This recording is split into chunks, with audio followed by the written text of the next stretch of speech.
অনেকটাই শান্ত মণিপুর, পরিস্থিতি রয়েছে নিয়ন্ত্রণে। ভালো আছেন সেখানে আটকে থাকা রাজ্যের ছাত্রছাত্রীরা, সংবাদ মাধ্যমকে জানালেন রাজ্যের মুখ্যমন্ত্রী। মণিপুরের পরিস্থিতি অনেকটাই স্বাভাবিক রয়েছে বর্তমানে। আচমকায় মণিপুরে জাতিগত বিদ্বেষ দেখা দেওয়ায় ব্যাপক আতঙ্কের সৃষ্টি হয় সেখানে, যার কারণে উদ্বেগ সৃষ্টি হয় ত্রিপুরাতেও। রাজ্যের বেশ কিছু ছাত্রছাত্রী মণিপুরের বিভিন্ন জায়গায় পড়াশোনা করছে।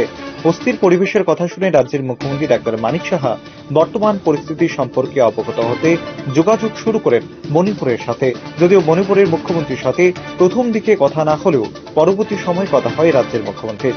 পরিস্থিতি বর্তমানে স্বাভাবিক রয়েছে বলে জানানো হয়। তবু বাড়তি সতর্কতার লক্ষ্যে রাজ্যে হাই অফিসিয়ালসদের সাথে গুরুত্বপূর্ণ বৈঠকে মিলিত হন মুখ্যমন্ত্রী ডাক্তার মানিক সাহা।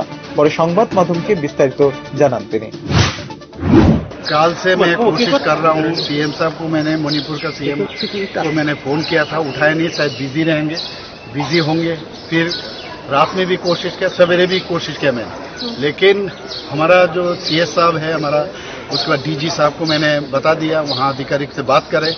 और वहाँ जो हमारा स्टूडेंट्स है करीब करीब 150 है, मेडिकल कॉलेज, डेंटल कॉलेज और एग्रीकल्चर इस तरह, और 24/7 एक हेल्पलाइन भी खुले।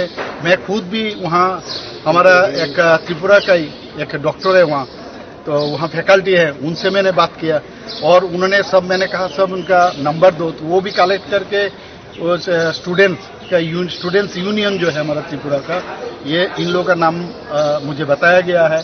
और मैं इन लोगों के साथ बात भी कर रहा हूँ कैसे क्या है, क्या सिचुएशन है। तो लेकिन ये लोग अभी CRPF के थ्रू जो खबर मिला है, हमारा डीजी साहब ने कहा इन लोग वहाँ पर हॉस्टल में ही है और सेफ में है। গত 3 তারিখ থেকে উত্তপ্ত হয়ে ওঠে পার্শ্ববর্তী রাজ্য মণিপুর। মণিপুরের দুই আদিবাসী সম্প্রদায়ের মধ্যে তপশিলি জাতিতে অন্তর্ভুক্তির নিয়ে অশান্তি তৈরি হয়, যার জেরে দুই পক্ষের মিছিল থেকে হামলার অভিযোগ ওঠে, যার পর থেকে হিংসা ছড়িয়ে পড়তে সময় নেয়নি।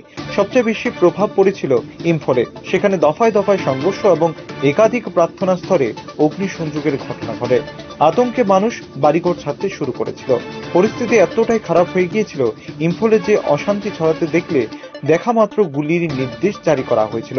তারপরই সেনা নামানো হয়, বন্ধ করে দেওয়া হয় ইন্টারনেট পরিষেবা, এমনকি ব্রডব্যান্ড সার্ভিসও বন্ধ করে দেওয়া হয়েছিল। Bureau report, Tripura.